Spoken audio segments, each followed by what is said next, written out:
Person 1, hi there. What's your name?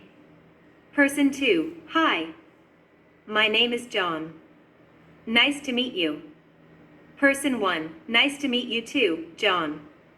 Where are you from? Person 2, I'm from the United States. How about you?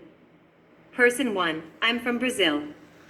Person 2, oh, that's cool. Have you been in the United States before? Person 1, no, I haven't. But I would love to visit someday. What about you? Have you been to Brazil? Person 2, no, I haven't had the chance yet.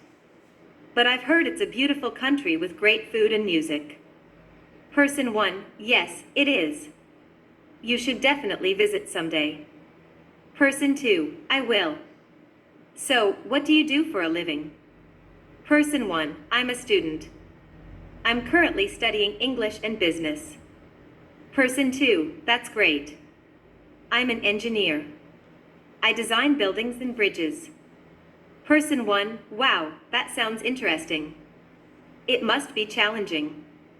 Person 2, yes, it can be. But I enjoy it a lot. So, how long have you been studying English? Person 1, I've been studying for about a year now. What about you? Person 2, I've been speaking English since I was a child, so it's my first language. Person 1, that's impressive. I hope I can become fluent in English too someday. Person 2, you will. Just keep practicing and speaking with native speakers like me.